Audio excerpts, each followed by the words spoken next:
sebisa mungkin seobjektifnya pokoknya.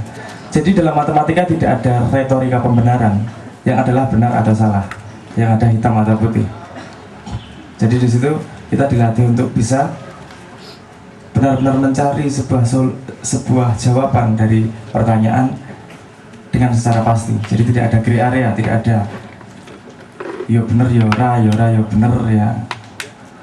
Lanjutkan.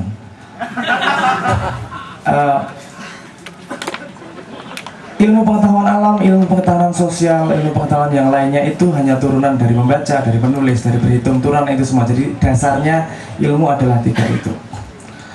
Terus saya mencari referensi orang Indonesia itu sebenarnya mau dibentuk seperti apa tuh? Saya ingat pelajaran ketika SD, orang Indonesia yang seutuhnya adalah orang-orang yang percaya dan mengikuti asas-asas Pancasila dan butir-butirnya. Ya. Saya baca tuh, ketika saya waktu SD saya ingat butir Pancasila ada 36. Kemudian saya konfirmasi di internet, kok ada 45 sekarang. Terus lah saya lihat aja yang banyak. 45. Saya baca satu demi satu. 90% dari isi butir Pancasila adalah sikap. Gimana kamu harus peduli sama orang lain, lebih mementingkan kepentingan kelompok daripada dirimu sendiri, sikap menyayangi orang lain. Nah, sikap, semua isinya sikap. Dan ketika saya ingat dari SD tidak ada pelajaran tentang sikap. Adanya adalah pelajaran wacana tentang sikap. Kita membaca buku PPKN, buku PMP kalau zaman saya SD. Kalau ada orang jatuh ditolong, kalau ada orang kemalingan dikejar, dikebuki. Ya enggak dikebuki sih, enggak dikebuki. Tapi intinya di situ ada wacana-wacana tentang sikap yang harus dilakukan ketika kamu menghadapi sesuatu. Tapi itu wacana, kita tidak mengalami, kita tidak dihadapkan pada situasi itu adalah wacana. Dan tesnya juga pilihan ganda. Sikap kok pilihan ganda gitu. Jadi pengalaman SD pelajaran tentang PMP itu adalah mencocokkan apa yang ada dalam buku pada pilihan-pilihan ganda tersebut. Jadi tentang sikap nomor berapa, yang penting apalnya.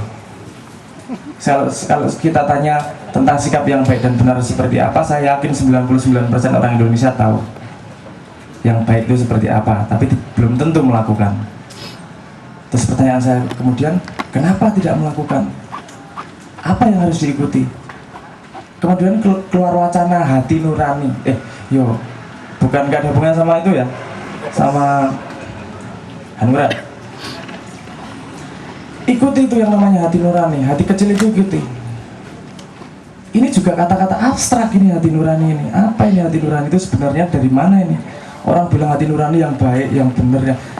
Nanti dulu, kalau Anda hiduplah ada lingkungan yang benar, Anda ditunjukkan mana yang benar, mana yang salah, Anda diberi contoh mana yang benar, mana yang salah, gampang Anda menunjukkan.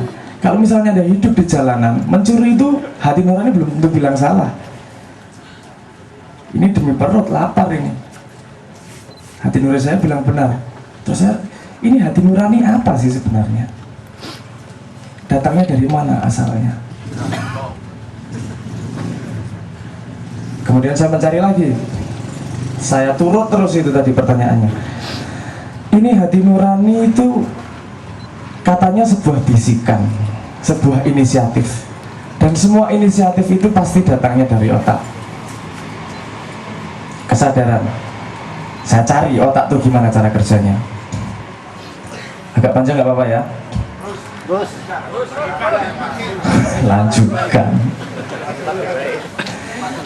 Oke, saya pelajari otak itu seperti apa. Terus sekarang kemudian saya tahu sedikit cara kerja tentang otak.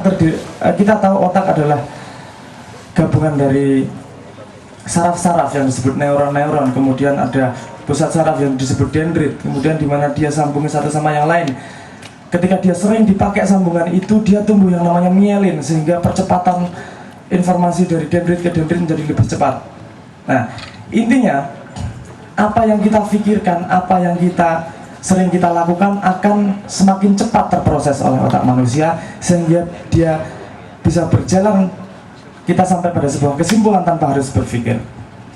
Kalau kita pertama kali macul, kita pasti berpikir, iki dawane sepiro men pas, nggak pas-pas.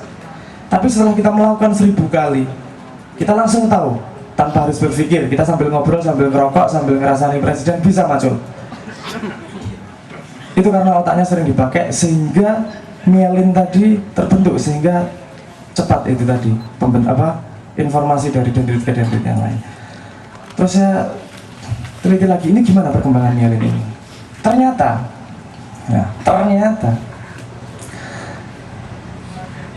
dalam otak itu ada lapisan luar yang bernamanya gray area, itu dimana pembentukan myelin berdasarkan gray matter namanya, yang berdasarkan